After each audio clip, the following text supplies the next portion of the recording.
What's going on, guys? It's your boy GD Warrior on my bike, on my Yamaha Warrior right here on A1A, and today I'm going to talk with you about my 5 top used bikes that I would buy if I will only have $8,000 in cash on me. So let's go for a ride and stay tuned. Your boy GD Warrior.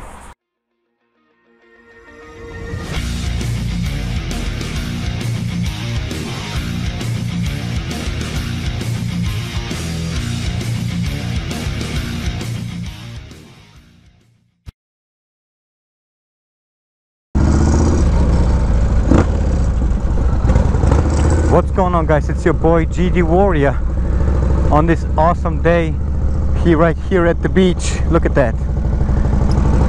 Isn't that nice? On the motorcycle on top of that. We are right here in Boynton Beach. Actually, this is already West Palm. It's a little bit higher up north. But look at that. It looks fucking sweet, doesn't it? So I'm taking you guys on the ride here on down A1A.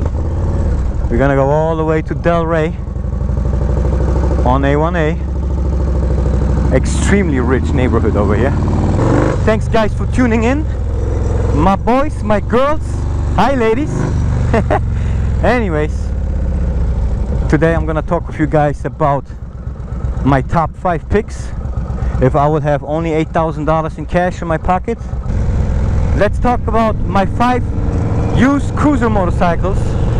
Let's talk about my 5 used cruiser motorcycles that I would buy if I would have only $8,000 in cash in my pocket. Alright, not everybody has $30,000, $20,000, $40,000, $45,000 to spend on a brand new motorcycle. Okay, not everybody has money to have or to pay every month almost a fucking mortgage payment, you know, only because whatever reason. I don't want to go too much into detail because, you know, I'm gonna get some haters over here. Anyways, I'm gonna show you 5 picks. Oh, here comes the police. Woo, woo.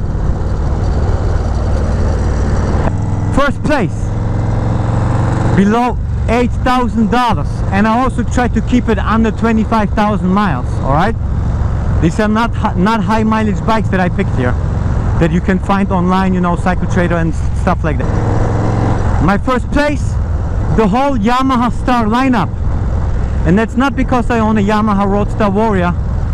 That's because following. Not only are these very reliable bikes, and I will prove that to you by statistics that are out there compared to other manufacturers, motorcycle manufacturers.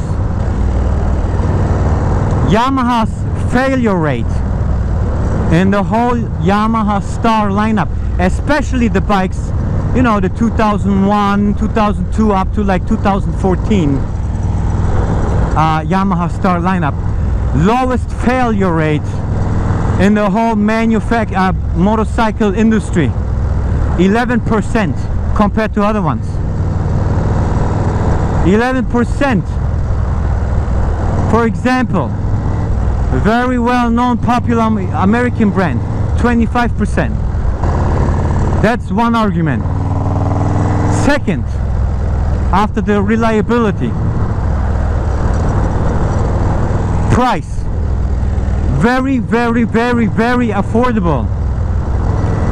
Next thing, comfortness, handling. Have you ever ridden a Roadstar? Doesn't matter if a Roadstar Roadliner, Roadstar Stratoliner, Roadstar 1700, Roadstar Warrior, which I ride. What's going on, bro? Very awesome. I mean, the handling is on point. Next point, the modification options. Let's take my bike as an example.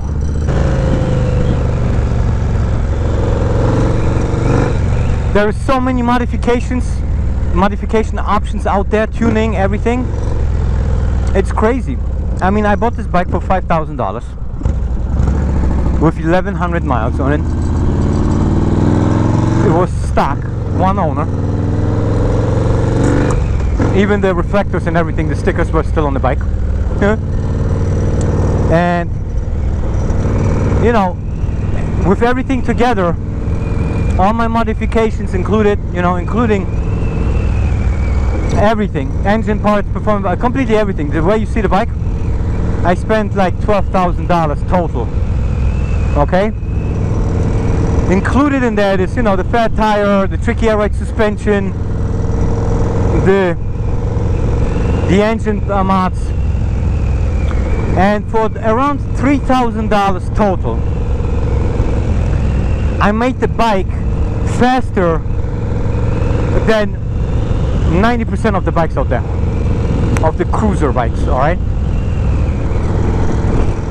what I mean by that is,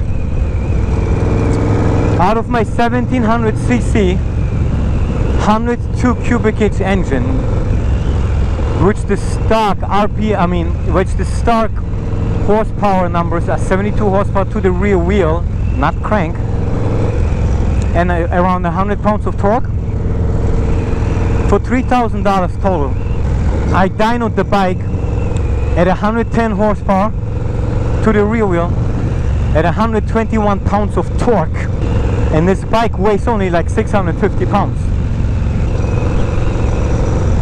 So this bike is very quick and handles even better. And so let's add the $3,000 to the cost of the bike, which is eight grand. For 8 grand, I have a faster bike than, and these are true racing results from that I got racing my friends. Raced a 124 cubic inch fucking Kawasaki Vulcan 2200 or 2100, smoked. Racing 117 cubic inch engines, Harley Davidson Roadliner, the new one, smoked. 114 cubic inch stage 4 street lights, I'm smoking them. 650cc crotch rockets, smoking them. Now you know how powerful you can make them and be still less expensive than a brand new American brand model, for example. Second place on my list is, it's actually two bikes. It's the Suzuki M109R and the Yamaha Raider S. You can get both bikes for under $8,000. One is a 1900cc engine, the other one is an 1800cc engine. Great bikes, love them. Great performing bikes. Both come with a 240 rear tire stock. And you can get them for really cheap. You know, the reason why I picked the Suzuki M109R, because these are good bikes, you know, they actually are not the best in handling, but on a straight road like in Florida, you know, you get a lot of straight roads here. If you tune the bike, everything, they are very, very powerful, and you can win some, you know, light-to-light races. It's a little heavier bike, doesn't matter to me. Clutch can be a little clunky on those things, but it has also a lot of customizing options, and you can get them cheap, man. You know, you can get a Suzuki M109R, like a 2014 model, less than 10,000 miles in there for 7,500, 6 grand, 7 grand, you know. Third place, the number 3, the Triumph Rocket 3. That's right, you can get one for 7,500 with less than 25,000 miles. I don't need to explain what a Triumph Rocket 3 is, man. Everybody knows what a Triumph Rocket 3 is. It's the king of torque. What is that, like 161 pounds of torque? Or 161 Newton meters, I should say. Great bike, even though it's a big bike, it handles well, it performs well. You know. Maintenance is not as high, not as low as on the Yamaha Star lineup, not as low as on the Yamaha Star lineup, which I forgot to mention. Very low maintenance, but not as high like, you know, on Harley Davidson, for example. Number 4, Honda VTX1800. I got you guys. I need to tell you a funny story. My buddy has a VTX1800. You know, it looks very nice. He customized it and stuff. You know, it's a muscle cruiser. It's a great bike. Very very fast. So we pulled up to a spot. 3 Harley guys standing there. You know, one looks over, hey man, nice bike, this and this. And I hear the other guy saying in the background, ah, it's a fucking jet bike. Well, guess what? He got a little history teaching from GD Warrior. Did you guys know that between 2002 and 2008 or 2009, I don't really remember when they stopped producing the VTX, that the Honda VTX plant and manufacturing was in the United States of America